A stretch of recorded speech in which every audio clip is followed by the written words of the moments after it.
Alright YouTubers, what's going on? Come back at you with another knife video today. Looking at the Mordax by Ferrum Forge Knife Works. Mid-tech knife here. Kind of a cool case, but not a lot of padding there. It's kind of interesting, but cool that it comes with it. You got the little tag and everything. So let's look at the Mordax. Again, it's a mid-tech knife from Ferrum Forge. And this one's kind of been on my radar for a while. It's got a lot of different finishes options. I got this in a trade recently, and it's pretty stoked because I wanted one for a while. And I had the opportunity to grab one in a trade, so I kind of jumped on it. So this is one of those knives where you got it in your hand, and you're like, oh yeah. It just felt natural, feels nice. Ergonomics are perfect. Just incredible.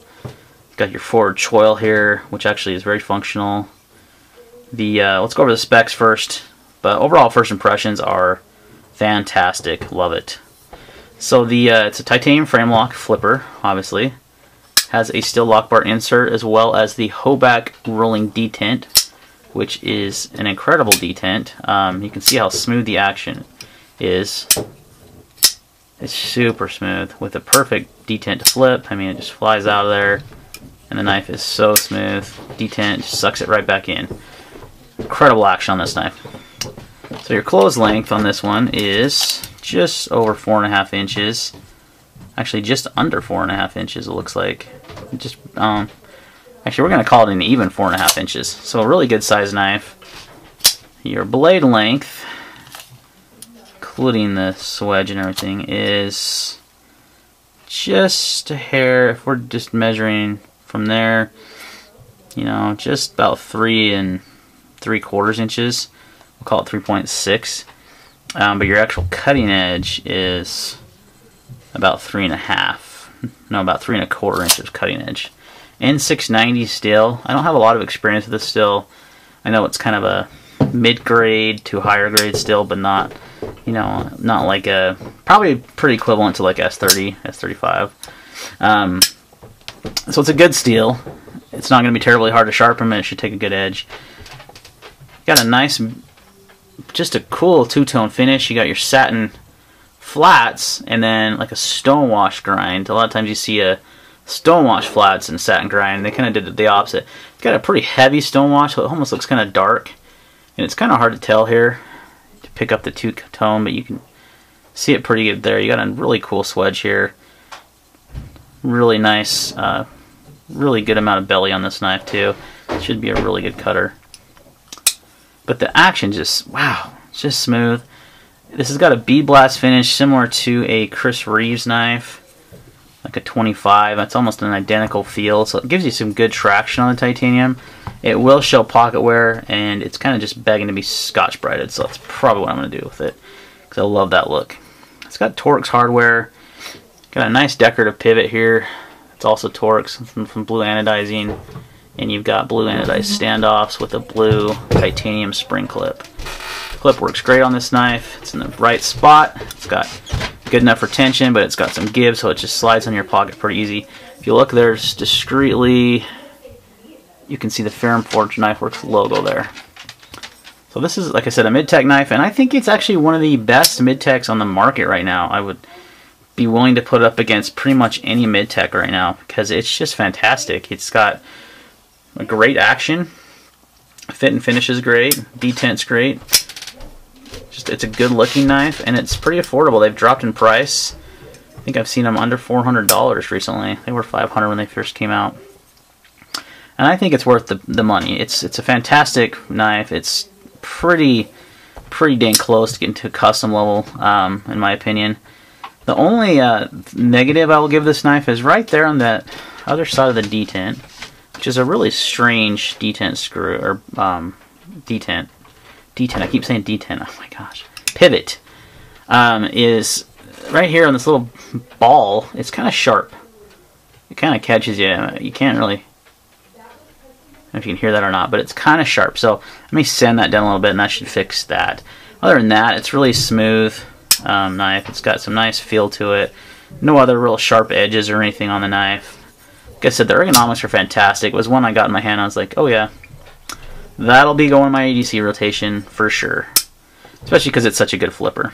Let's do some size comparisons for you with the Sebenza 25. Very similar. It's going to be a bit smaller. I don't know. Pivot to pivot, they're almost identical in size. And the 801. And yes, that one does have titanium and blue hardware as well. I didn't actually pick that finish out because I got in a trade. There was some other finishes I did like better for the Mordax, but I wanted to try the knife out, and you know, you can always have it anodized, which I may do. So, digging it. Pretty awesome. Let's look at the weight on it. It should be right around 5 ounces. It feels very sturdy, substantial in your hand. Boop. Oh, 5.6, so it's actually heavier than I thought it was, but it doesn't feel that heavy. It's kind of different, you know? It doesn't feel... Oops, bump the camera. It doesn't feel like a heavy knife. It could be a little lighter, but there's no milling on the scales or anything. There's a little bit of milling right here. That's part of the lock bar, though. It's got an interesting lock bar, too. Check it out. It's kind of got this... It's pretty deep, for one thing. And it kind of has this, like, jagged... Not jagged, but this... quick angle here, then straight up to the lock bar. If you look at like the Chris Reeves lock is pretty straightforward.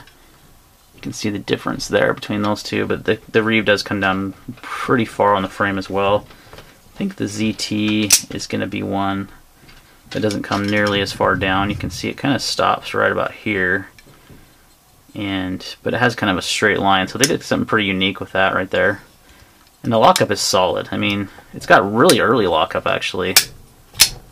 Look at that. That is super early. That's like 15-20%. It's solid as a rock. And it's not going to move because of that steel lock bar insert. So, now what's cool about the detent is you can actually adjust it with this little screw right there. The whole back rolling detent. So if you wanted to make it stronger or less strong, you can actually adjust that. How many knives give you an adjustable detent? Not many at this price point. Some customs like Kobax and such, you know, and I think I want to say Gapco starting to use the whole back detent as well. Could be wrong. Again, a custom knife though. Centering just perfect there. I like the way this blade looks too when it's closed. It's not a rounded spine, but it has some like almost like a 90-degree, not quite a 90-degree edge, which is pretty cool. Just a really handsome looking folder. It's definitely worth the pennies, I think. It's high quality. It's got good steel. It's got super good ergonomics. It's going to be one of the best flippers you're going to... I mean, look how smooth that is. And the detent is just money. I mean, you can light switch this. Maybe not. Yeah, you can. It's not the biggest flipper tab, which I actually like. A lot of the Ferrum forged knives have like ginormous flipper tabs. But if you put pressure down like that, so I guess that's kind of a light switch, and then you can push button it too. Nah. See, it's got a pretty strong detent. You have to kind of flip it right, but it's pretty intuitive. Like, I mean, the first time I picked up the knife, I just flipped it. It was intuitive. It didn't take any practice figuring out how to do it. Just kind of showing you the different methods, but it's got a great detent, super good. So if you're on the fence on the Mordax, I definitely recommend picking one up. I think as far as mid-techs go, like I said, it's one of the better mid-techs on the market right now, and there was quite a few different finishes you could get, different colors of anodized handles. Some of them had some milling on them. It's kind of the one I was after, so I may keep looking for another one. Maybe see if someone wants to trade for a plain one, but either way, I may just Scotch-Brite this and be happy with it, because I am happy with this knife, extremely happy actually. So I might just get over the finish thing there, because it's so similar to a lot of knives I have, which I'm trying to kind of change that up. But alright guys, any questions or comments on the Mordax Flipper by Ferrum Forged Knife Works? Oh, look at that. Boop! It's so smooth. I mean, it is probably... because my 801 is ridiculous. Ew, it might even be smoother. Look at that.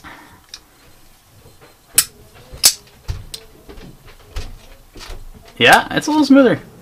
It's a little smoother. And that's pretty hard to beat. It's right up there with pretty getting close to my buddy's Norseman's. Norseman's, I don't know what it is. they just like fall on themselves. You got to get your finger out of the way or you're in trouble. So that's pretty much all. That's pretty perfect though, in my opinion, as far as smoothness goes. So I believe it uses stainless steel bearings, not ceramic. I could be wrong. I'll double check and put specs in the what do you call it, description down there. But very, very happy with the Mordax. Highly recommended. Check it out. Thanks for watching. See you next time.